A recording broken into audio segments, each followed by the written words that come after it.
Bismillahirrohmanirrohim. Assalamualaikum warahmatullahi wabarakatuh. Sebelumnya kita panjatkan puji dan syukur kehadirat Allah Subhanahu wa Ta'ala, dan tak lupa juga kita kirimkan salawat serta salam kepada Nabi besar kita, yaitu Nabi Muhammad SAW. Terima kasih atas kesempatan yang telah diberikan untuk kelompok kami, yaitu kelompok 19 yang berjudul Perdagangan Internasional. Shalom, perkenalkan nama saya Tria Sampurnak dengan NIM 22090450101021. Baiklah, terima kasih atas kesempatan yang telah diberikan. Perkenalkan, nama saya Rosmina. Saya akan memaparkan sedikit materi kelompok kami. A. Definisi perdagangan internasional. Perdagangan internasional merupakan aspek penting bagi suatu negara yang terjadi karena adanya perbedaan sumber daya manusia, sumber daya alam, seperti iklim dan letak geografis, serta perbedaan ekonomi dan sosial yang tersedia pada suatu negara. Dalam pengertian yang lebih luas, perdagangan internasional dapat dipahami sebagai proses pertukaran yang diatur oleh kesepakatan bersama para pihak. Ada 3 jenis hubungan ekonomi yang ada antar negara. 1. Perdagangan internasional adalah perpindahan barang atau produk dari suatu negara ke negara lain. 2. Pertukaran. 3. Produksi atau proses produksi antara negara dalam bentuk klaim. B. Faktor yang mendorong perdagangan internasional. Berikut beberapa faktor yang mendorong munculnya perdagangan internasional. 1. Adanya pasar bebas. 2. Adanya perbedaan kondisi geografis. 3. Meningkatkan perkembangan teknologi dan informasi. 4. Perbedaan teknologi. 5. Hemat biaya. 6. Perbedaan produk. C. Tujuan perdagangan internasional. Perdagangan internasional memiliki tujuan yaitu untuk meningkatkan gross domestic product atau GDP. Artinya, perdagangan internasional bertujuan untuk meningkatkan total nilai dari produksi barang maupun jasa yang dijual oleh suatu negara pada negara lain selama 1 tahun lamanya. D. Jenis-jenis perdagangan internasional. 1. Ekspor dan impor. 2. Barter. 3. Pengiriman. 4. Kesepakatan paket. 5. Penetrasi batas. E. Penyebab timbulnya perdagangan internasional. 1. Sumber daya alam negara. 2. Iklim dan jenis tanah. 3. Tingkat efisien produksi. 4. Harga faktor. 5. Selera konsumen. F. Manfaat perdagangan internasional. Manfaat yang diperoleh dari adanya perdagangan internasional bisa dilihat dari berbagai aspek kehidupan seperti 1. Pemenuhan kebutuhan. 2. Memperoleh keuntungan. 3. Memperluas pasar perdagangan. 4. Transfer teknologi modern. G. Dampak perdagangan internasional. 1. Dampak positif. Penggunaan sumber daya alam yang efisien. Karena kedua negara dalam perdagangan akan memiliki beberapa jenis sumber daya alam, keduanya dapat menggunakannya dengan cara terbaik. 2. Dampak negatif. Dampak buruk pada konsumsi dalam negeri. Perdagangan internasional juga berdampak buruk terhadap produksi pelaku domestik karena persaingan asing. Industri yang akan datang di pasar dapat runtuh sepenuhnya.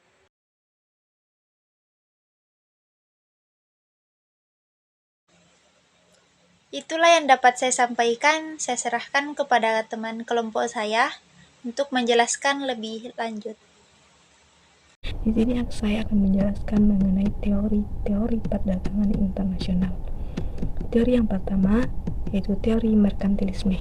Teori ini muncul di Inggris pada pertengahan abad ke-16. Salah satu ajaran utamanya terkait dengan kebutuhan untuk menghasilkan lebih banyak ekspor daripada impor. Menurut teori ini, pendapatan ekspor yang dihasilkan akan memungkinkan untuk membayar impor dan di samping itu menghasilkan keuntungan. Teori merkantilisme mempunyai prinsip-prinsip utama yaitu sebagai berikut. Yang pertama, membatasi impor dan meningkatkan ekspor. Yang kedua, mengusahakan neraca perdagangan aktif. Yang ketiga, memperluas daerah jajahan. Yang kelima, monopoli perdagangan. Dan yang terakhir, mencari logam mulia sebanyak-banyaknya. Teori yang kedua yaitu teori keunggulan komparatif. David Ricardo pada tahun 1772 sampai 1823 adalah seorang ekonom Inggris yang pada tahun 1817 mengajukan teori keunggulan komparatif sebagai alternatif dari teori absolute Smith. Di dalamnya, Ricardo menegaskan bahwa jika suatu negara tidak memiliki keunggulan absolut dalam memproduksi barang apapun, ia juga harus memperdagangkan barang yang memiliki keunggulan komparatif yang lebih besar. Artinya, Ricardo memperhitungkan biaya relatif dan tidak absolut. Teori yang selanjutnya yaitu teori proporsi faktor.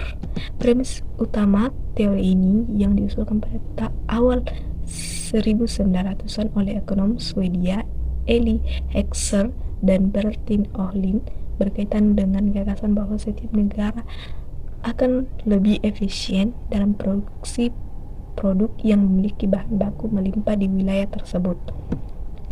Teori proporsi faktor menyatakan bahwa suatu negara harus mengekspor produk yang memiliki banyak faktor produksi dan mengimpor produk yang menggunakan faktor produksi terbatas di negara tersebut. Teori yang selanjutnya yaitu teori siklus hidup produk. Teori ini diusulkan oleh ekonom Amerika Raymond Vernon, pria kelahiran 1 September 1913. Ini merupakan profesor berkebangsaan Amerika Serikat.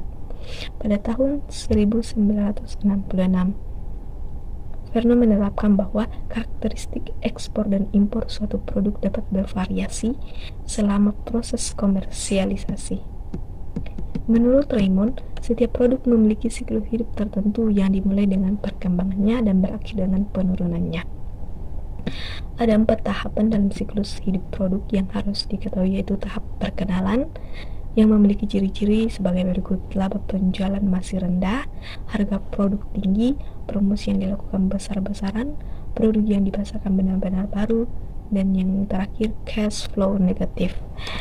Tahap yang kedua yaitu tahap pertumbuhan atau growth, yang memiliki ciri-ciri tahap pertumbuhan yaitu pasar yang semakin meluas, laba penjualan mulai naik, produk sudah dikenal oleh masyarakat, adanya pesaing yang muncul, dan biaya produk cenderung turun. Tahap yang selanjutnya yaitu tahap kedewasaan maturity. Ciri-ciri tahap kedewasaan ialah adanya laba yang besar bagi produsen yang berhasil memimpin pasar, adanya persaingan yang cukup ketat antara produsen, harga produk turun, kapasitas produksi cenderung tinggi. Tahap kemunduran atau decline. Ciri-ciri tahap kemunduran yaitu laba mulai menurun, konsumen menjadi jenuh, kapasitas produksi menurun, perlunya strategis dan inovasi produk baru. Strategi siklus hidup produk yaitu strategi yang pertama, strategi dalam tahap perkenalan, strategi dalam tahap pertumbuhan, strategi dalam tahap kedewasaan, dan strategi dalam tahap penurun atau decline. Keempat, tahapan pertumbuhan produk berikut strateginya dari siklus produk atau siklus hidup produk tersebut. Tentunya akan berjalan dengan baik jika didukung oleh perencanaan keuangan yang matang dan terencana. Selanjutnya, ciri-ciri perdagangan internasional yang didasarkan pada pertukaran mata uang yang berbeda, produk yang berbeda, insentif produksi dan berbagai keuntungan, peraturan dan langkah-langkah yang perlu, intervensi entitas lain, dan perilaku yang berbeda.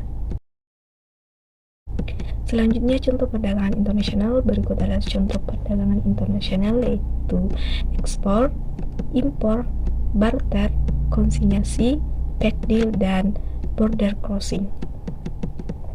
Ada kebijakan perdagangan internasional, yaitu kebijakan perdagangan Indonesia mencakup segala tindakan atau kebijakan ekonomi pemerintah untuk mempengaruhi arah, komposisi, serta bentuk kegiatan ekspor-impor barang dan jasa yang tercatat dalam neraca perdagangan internasional.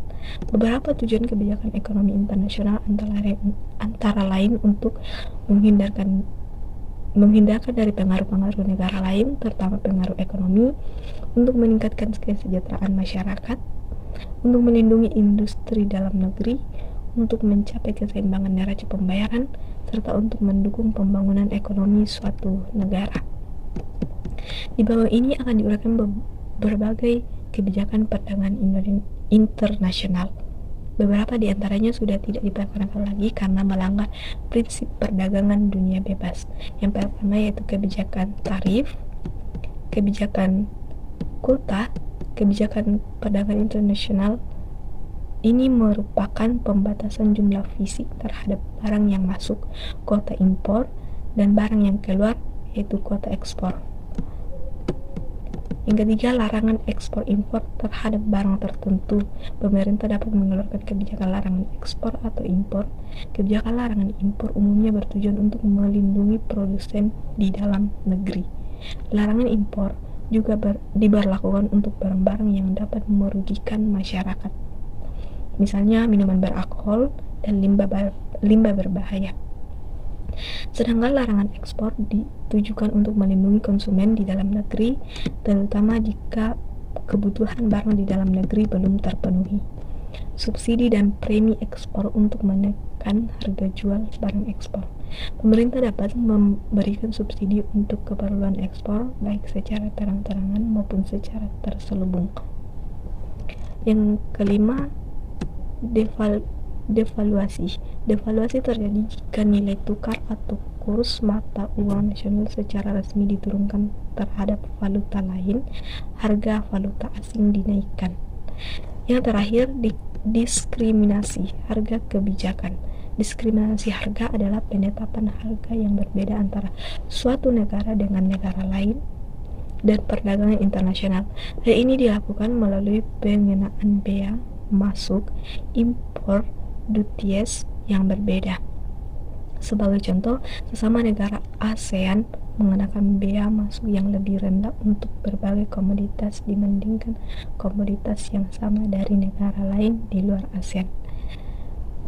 Baik, demikian penjelasan dari kerja kelompok kami, yaitu perdagangan internasional, dan kesimpulan dari kerja kelompok kami yaitu perdagangan internasional adalah suatu elemen terpenting dalam ekonomi keuangan sejak seluruh negeri.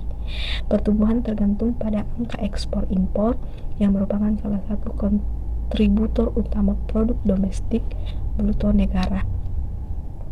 Tanpa perdagangan internasional, mustahil suatu negara dapat berkembang secara finansial, politik, dan ekonomi.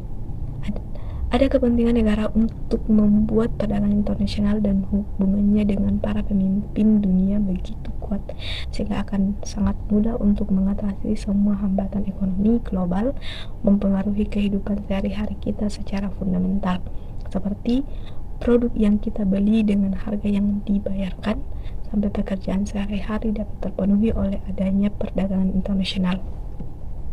Di dalam perdagangan internasional terdapat bisnis internasional yang menjelaskan tentang transaksi bisnis antara pihak-pihak dari suatu negara dengan negara lain.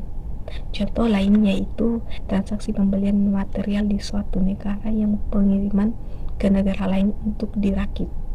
Permasalahan global yang sangat kompleks dibandingkan dengan permasalahan lokal dalam berbagai segi menyebabkan hal tersebut menarik untuk dipelajari lebih lanjut lagi. Baik, demikian penjelasan dari kerja kelompok kami. Kurang lebihnya mohon dimaafkan. Sekian dan terima kasih. Shalom. Baik, itulah materi yang dapat kami sampaikan. Apabila ada kesalahan kata ataupun ucapan, mohon dimaafkan. Wabillahi taufiq wal hidayah. Wassalamualaikum warahmatullahi wabarakatuh.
winding road, 'cause there's always a straight way to the point, you see. Don't try to live so wise.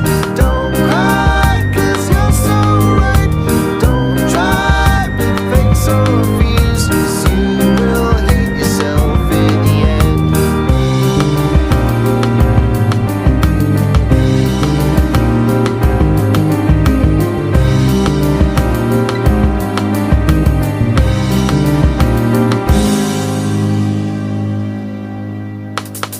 Don't try to live so wise. Don't cry, 'cause you're so right. Don't try with fakes or fears, 'cause you will hate yourself in the end. Don't try to live so wise. Don't cry, 'cause you're so right. Don't try with fakes or fears, 'cause you will hate yourself in the end. 'Cause you will hate yourself in the end. 'Cause you will hate yourself in the end. 'Cause you will hate yourself in the end. 'Cause you will hate yourself in the end.